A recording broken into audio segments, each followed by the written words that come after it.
हाँ। सभी को जय मसीह की। परमेश्वर का धन्यवाद हो।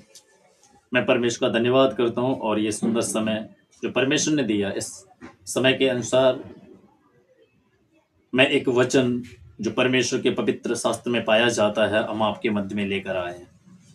इस वचन से आज हम कुछ सीखेंगे। हम सब लोग निकालेंगे दूसरा कुरिन्थियों अध्याय 13 उसकी 11वां वाक्य है।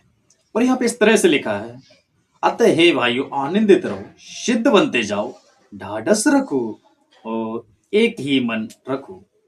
अभी मैंने जो पढ़ा, एक ही मन रखो, मेल से रहो और प्रेम और शांति का दाता परमेश्वर तुम्हारे साथ होगा। एक बार फिर से हम पढ़ते हैं, अतः हे भाइयों आनंदित रहो, सिद्ध बनते जाओ, ढाढ़स रखो, एक ही मन रखो, मेल से रहो और प्रेम और शांति का दाता परमेश्वर तुम्हारे साथ होगा। प्रेरित पौलुस परमेश्वर के दास इस वचन के द्वारा, इस लेटर के द्वारा, इस पत्री के द्वारा कुरिन्थियों कलीसिया को ये मैसेज देना चाहते हैं, अतः हे भाइयों आनंदित रहो, यानी परमेश्वर के वचन में वो ढाढ़स दे रहे उस कलीसिया के लिए, कलीसिया के लोगों के लिए जो इस पत्री को पढ़ रहे हैं। और मैं कहना चाहता हूँ परमेश्वर के वचन के माध्यम से कि जो परमेश्वर में वो आनंदित रहे, वो सिद्ध बनते जाएं। किसमें सिद्ध बनना? परमेश्वर के ज्ञान में, परमेश्वर के कार्य में, परमेश्वर की संगति में। हमेशा हमें बढ़ते जाना है, हमेशा बढ़ते जाना है और एक मन रहना है ना। कलीसिया के अंदर देखता हूं कि किसी के मन में कुछ चल रहा है, किसी के मन में कुछ चल रहा है। कोई पता चलता है कि विश्वासी पास्टर के विरोध में, पास्टर विश्वासी के लिए कुछ बोलता है। ऐसा नहीं है मेरे प्रियो। हम सबको प्रभु का कार्य करना है, हमें एक मन रहना है, हमें उसमें सिद्ध बनना है कि ना कि संसारिक चीजों में, संसारिक वस्तुओं में, ना संसारिक बातों में।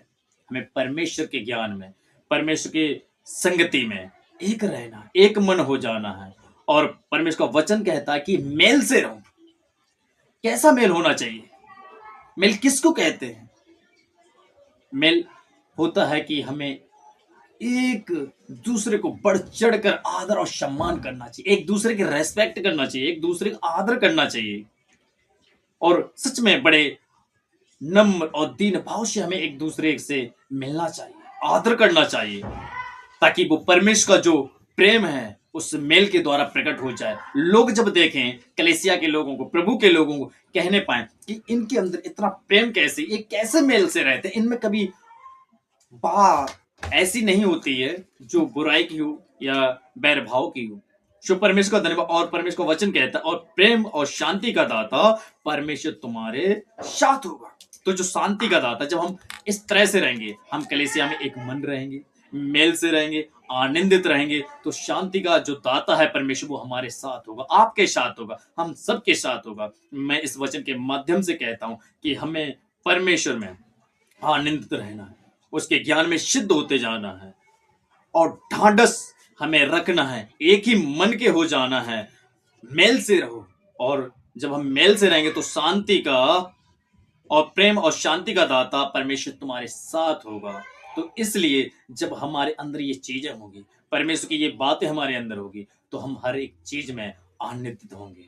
हमारी कलीसिया ग्रोथ करेगी, हमारे लोग ग्रोथ करेंगे, विश्वासी ग्रोथ करेंगे, पासवान ग्रोथ करेंगे, क्योंकि परमेश्वर अपने वचन के अनुसार वायदों का वो परमेश्वर, और वो अपने वायदे में सच्चा और खरा है।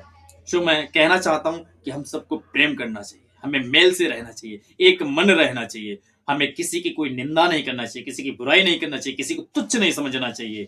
और हालेलुया, हमें प्रभु के ज्ञान में, परमेश्वर के प्रेम में, परमेश्वर में हमें आगे बढ़ते जाना है। इन वचनों के द्वारा मैं कहना चाहता हूं कि हम सब एक ही पिता के संतान हैं। वो हमारा पिता है सेनाओं का यहोवा, प्रभु यीशु मसीह, और हम सब उसकी संतान हैं। इसलिए उसकी संतान प्रेम से रहें और अपने पिता की बाट जोते रहें, अपने उद्धारकर्ता की बाट जोते रहें। और उसके लिए हालेलुया हम देर रात आनंद के साथ उसकी संगति करते रहें। और इस वचन को आप सुने, परमेश्वर आपको आशीष करे, और अधिक से अधिक आप इस वचन को शेयर करें, कमेंट करें, ताकि हालेलुया हम परमेश्वर के और वचनों को आपके मध्य में, आपके बीच में इसी तरह से लाने पाए। आप सब लोग हमारे लिए दुआ भी करें और परमेश्वर हम सब